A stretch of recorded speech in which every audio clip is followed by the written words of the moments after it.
My channel.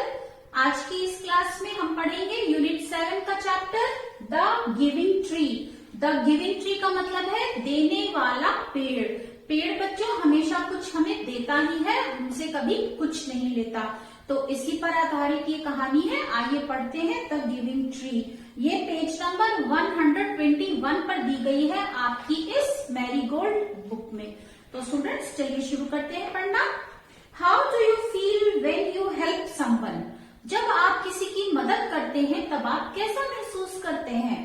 How do you feel when you share your things with others? जब आप अपनी चीजें दूसरों के साथ बांटते हैं तब आप कैसा महसूस करते हैं? Read this play to know how a tree feels when it helps a boy. ये नाटक पढ़िए और जानिए कि एक पेड़ कैसा महसूस करता है जब वो एक लड़के की मदद करता है। नरेटर यानी जो कहानी के बारे में आपको बता रहा है। First there was a tree. एक बार एक पेड़ था। And it loved a little boy, जो एक छोटे लड़के को बहुत प्यार करता था। Every day the boy would visit the tree and enjoy its company. हर रोज वो लड़का उस पेड़ के पास जाता था और उसकी कंपनी यानी उसका साथ, पेड़ का साथ उसे बहुत अच्छा लगता था। ट्री, पेड़ क्या कहता है? Come here my boy, आ जाओ मेरे पास मेरे बच्चे। Come and climb up my trunk and swing from my branches. आ जाओ मेरे बच्चे, पेड़ पर चढ़ो, मेरे तने पर चढ़ो और मेरी टहनियों से झूला झूलो। बॉय, लड़का क्या करता है? स्विंगिंग फ्रॉम ब्रांचेस, टहनियों में झूला झूलते हुए। Aha what a fun, aha what a fun, बहुत मजा आ रहा है। Tree, are you hungry? क्या तुम्हें भूख लगी है? क्या तुम भूखे हो? ईट माई एप्पल्स, मेरे एप्पल्स को खा लो, मेरे सेब खा लो। बॉय ईटिंग एप्पल्स, लड़का एप्पल खाते हुए। हाउ डिलीशियस, कितने टेस्टी हैं। अब नरेटर बता रहा है कहानी के बारे में आगे। When the boy was tired, he slept under the tree. जब लड़का थक गया तो क्या किया उसने? पेड़ के नीचे सो गया। The tree was happy to give its shade. पेड़ अपनी छाया देकर उस लड़के को बहुत खुश था। But time went by, लेकिन धीरे धीरे समय गुजरता गया। And the boy grew older and went away. लड़का थोड़ा सा बड़ा हो गया और चला गया। The tree was often alone. पेड़ फिर से अकेला हो गया। After some years, कुछ सालों के बाद, one day the boy came to the tree and the tree was very happy. कुछ सालों के बाद लड़का फिर पेड़ के पास आया और पेड़ उसे देखकर बहुत खुश हुआ। Tree, come my boy, come and climb up my trunk and swing from my branches. आओ मेरे बच्चे, आओ लड़के, आओ मेरी टहनी पर चढ़ जाओ और मेरी शाखाओं से झूला झूलो। Boy, I am too big to climb, मैं बहुत बड़ा हो चुका हूँ पेड़ पर चढ़ने के लिए और खेलने के लिए। And play, I want to buy things and have fun, मैं कुछ चीजें खरीदना चाहता हूँ और मजे करना चाहता हूँ। आई वॉन्ट सम मनी, मुझे कुछ पैसे चाहिए। Can you give me some money, क्या तुम मुझे कुछ पैसे दे सकते हो? Tree, I am sorry but I have no money, मुझे माफ कर दो मेरे पास बिल्कुल पैसे नहीं है। I have only leaves and apples, मेरे पास केवल पत्तियां हैं और एप्पल्स हैं, सेब हैं। You can pluck my apples and sell them in the market. तुम मेरे एप्पल्स को, मेरे सेबों को तोड़ सकते हो और उसे मार्केट में बेच सकते हो। Then you will have money, और फिर तुम्हें पैसे मिल जाएंगे। नरेटर बता रहा है नाटक के बारे में आगे। The boy happily plucked the apples and carried them away. लड़के ने बड़ी खुशी से सेबों को तोड़ा और लेकर चला गया। The tree was also happy. पेड़ भी बहुत खुश था। But the boy stayed away for a long time and the tree was sad. लेकिन वो लड़का काफी समय तक दूर रहा और पेड़ अब दुखी था। One day the boy came back and the tree shook with joy. एक बार वो लड़का वापस आया और पेड़ खुशी से झूम उठा। Tree, come boy, come and climb up my trunk. आओ लड़के, आओ मेरे तने पर चढ़ जाओ। Swing from my branches, मेरी टहनियों से झूला झूलो। माई एप्पल्स, मेरे सेब खाओ, play in my shade and be happy, मेरी छाया में खेलो और खुश रहो। Boy, I am too busy to climb trees, मैं बहुत बिजी हूँ, व्यस्त हूँ पेड़ पर चढ़ने के लिए। आई एम गेटिंग मैरिड, मेरी शादी हो रही है। And I need a house for my wife and children, और मुझे अपनी पत्नी और बच्चों के लिए घर चाहिए। Can you give me a house, क्या तुम मुझे घर दे सकते हो? Tree, I have no house, मेरे पास कोई घर नहीं है। But you may cut off my branches and build a house, लेकिन तुम मेरी टहनियों को काट सकते हो और एक घर बना सकते हो। Narrator, so the boy cut off the tree's branches and carried them away to build a house. लड़के ने क्या किया? पेड़ की टहनियों को काटा और अपने घर ले गया उससे एक घर बनाने के लिए। The tree was very happy. पेड़ अब भी बहुत खुश था। But the boy stayed away for a long time and the tree was sad again. लेकिन लड़का काफी समय तक दूर रहा और पेड़ अब फिर से दुखी था। And when he came back after some years, और जब वो कुछ सालों के बाद वापस आया, the tree was so happy that it could hardly speak. पेड़ इतना खुश हुआ कि उसके मुंह से कोई आवाज नहीं निकली। Now the boy was a young man. अब boy एक young man था, जवान लड़का हो चुका था। Tree, come boy, come. What can I do for you? आओ लड़के आओ, मैं तुम्हारे लिए क्या कर सकता हूँ? Young man, I am going on a business trip. मैं business trip यानी व्यापार के लिए जा रहा हूँ। I want a boat to take me away. मुझे एक नाव चाहिए जो मुझे दूर ले जा सके। Can you give me a boat? क्या तुम मुझे एक नाव दे सकते हो? Tree, all I have left is a trunk. मेरे पास केवल ये तना बचा है। Cut down my trunk and make a boat. मेरे तने को काट लो और एक नाव बना लो। Then you can sail away, और फिर तुम सेल कर सकते हो यानी पानी में समुद्र में यात्रा कर सकते हो। Narrator, the young man cut the trunk of the tree and sailed away in a boat. Young man ने क्या किया? पेड़ के तने को काटा, उसकी एक नाव बनाई और उससे जल द्वारा यात्रा करने के लिए चल पड़ा। The tree was left only with a stump. अब पेड़ के पास केवल एक निचला भाग यानी उसका ठूंठ था बचा हुआ, जिसमें ना तो पत्तियां थी और ना ही उसका तना था। पेड़ का केवल निचला भाग उसके पास बचा हुआ था। And after a long time, काफी समय के बाद, the young man came back again, वो यंग लड़का दोबारा आया वहां पर। Now he was an old man, अब वो एक बूढ़ा आदमी था। But the tree recognised him, लेकिन पेड़ ने उसे पहचान लिया। Tree, I am sorry friend, but I have nothing left to give you. My apples are gone. क्या कहता है पेड़? I am sorry, मुझे माफ कर दो। Friend, मित्र, मुझे माफ कर दो। I have nothing left to give you. मेरे पास अब तुम्हें देने के लिए कुछ नहीं बचा है। My apples are gone. मेरे सेब भी खत्म हो चुके हैं। Old man, My teeth are too weak for apples. Old man क्या बोलता है? मेरे दांत भी बहुत कमजोर है एप्पल खाने के लिए। Tree, my branches are gone. मेरी टहनियां जा चुकी हैं। You cannot swing on them. तुम उस पर अब झूला नहीं झूल सकते। Old man, I am too old to swing on branches. मैं टहनियों पर झूला झूलने के लिए बहुत बूढ़ा हो चुका हूँ। Tree, my trunk is gone. You cannot climb. मेरा तना भी जा चुका है, अब तुम उस पर चढ़ नहीं सकते। Old man, I am too tired to climb. मैं बहुत थका हुआ हूँ पेड़ पर चढ़ने के लिए. Tree, sign. साइन मीन्स गहरी सांस लेते हुए. आई एम सॉरी.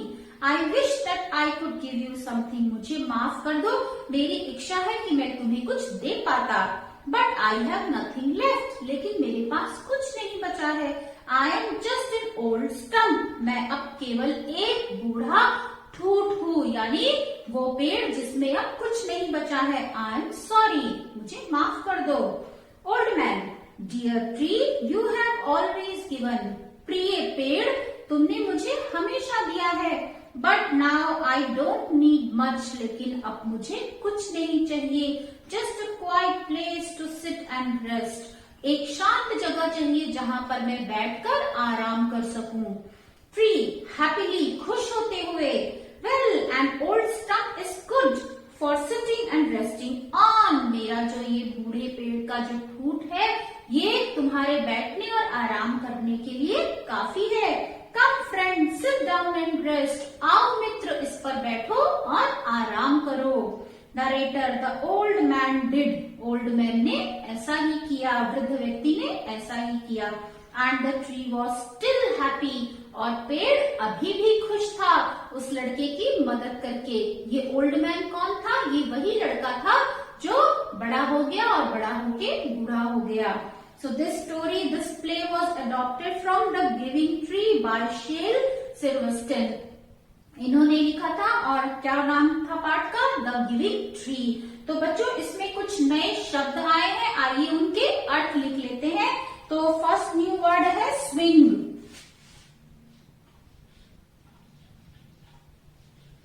न्यू वर्ड्स, इन्हें आप अपनी कॉपी में लिख सकते हैं। पहला नया शब्द है स्विंग। स्विंग मतलब झूलना।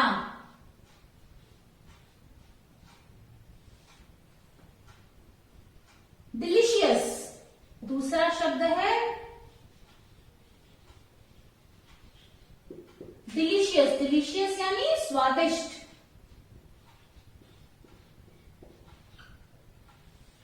स्वादिष्ट। तीसरा शब्द है प्लक। प्लग का अर्थ है तोड़ना।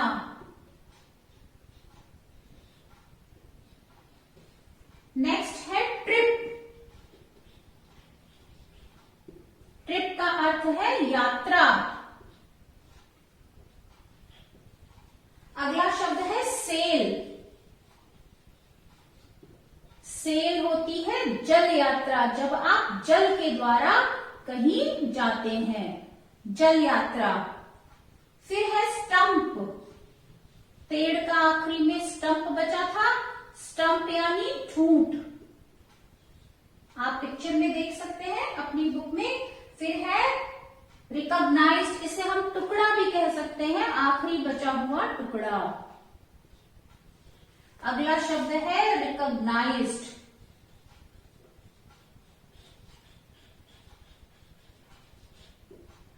रिकॉग्नाइज्ड, रिकॉग्नाइज्ड मीन्स पहचाना।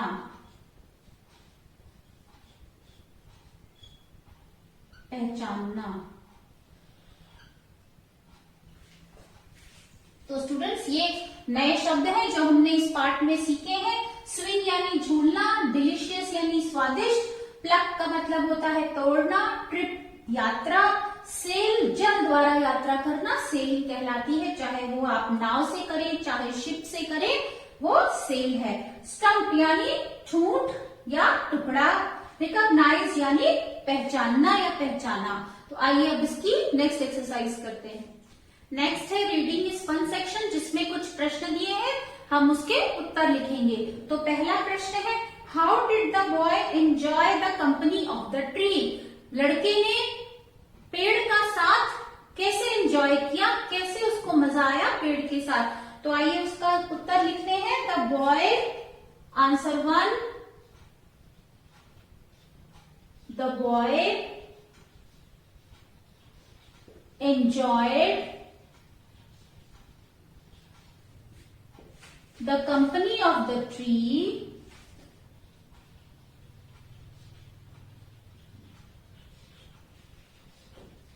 the boy enjoyed the company of the tree by swinging on its branches,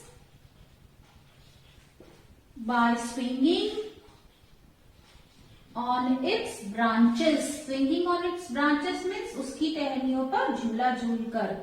By swinging on its branches and eating its apples, उसके फल खाके, सेब खाके।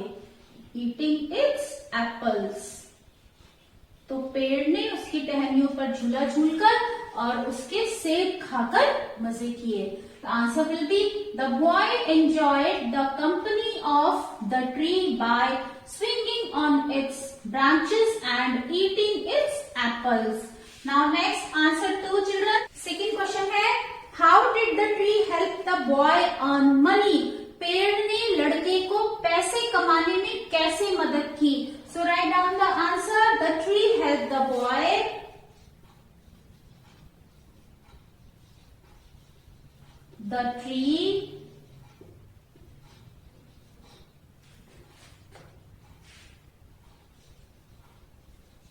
help the boy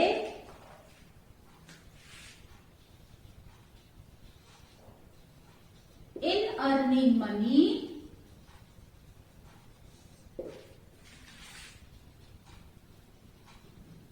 कैसे?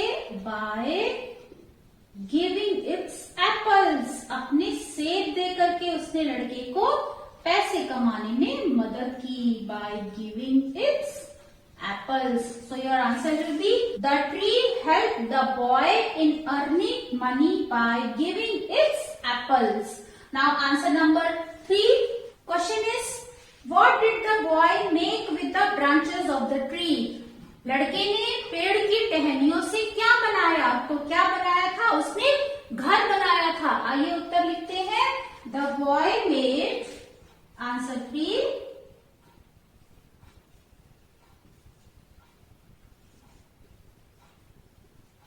the boy made a house with the branches of the tree.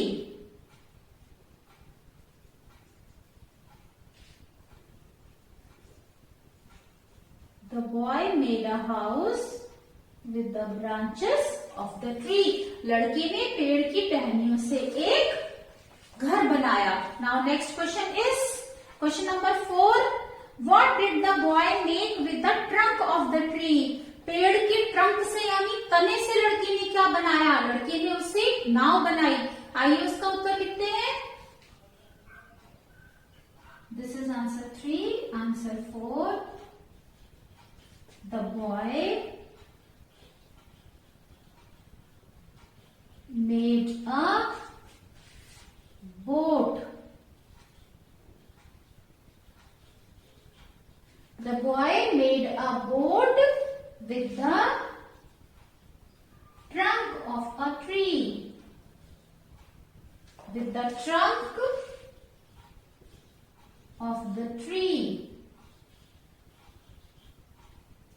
Your answer will be the boy made a boat with the trunk of the tree. लड़के ने पेड़ के तने से एक नाव बनाई।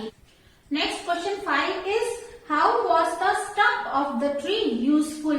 पेड़ का जो अंत में बचा हुआ टुकड़ा था या उसका जो ठूंठ था वो लड़के के लिए कैसे लाभदायक था? आइए इसका उत्तर लिखते हैं। The stump of the tree, this is answer 5. The stump of the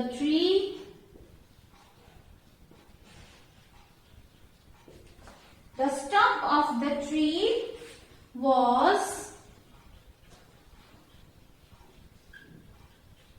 useful to sit on it and take rest. कैसे वो लाभदायक था? उस पर बैठने और आराम करने के लिए पेड़ का जो ठूंठ था वो लाभदायक था। क्वेश्चन नंबर 6 है, why is the play called the giving tree? ये नाटक द गिविंग ट्री इसको क्यों कहा गया, यानी देने वाला पेड़? तो क्यों कहा गया? क्योंकि पेड़ ने हमेशा लड़के की हर जरूरत पूरी की। आइए इसका उत्तर लिखते हैं। Answer number 6, the play is called the giving tree because the play is called the giving tree because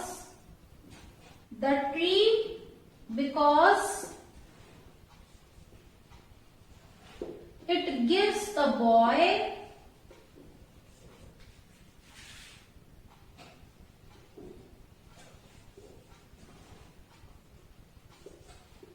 everything he needs.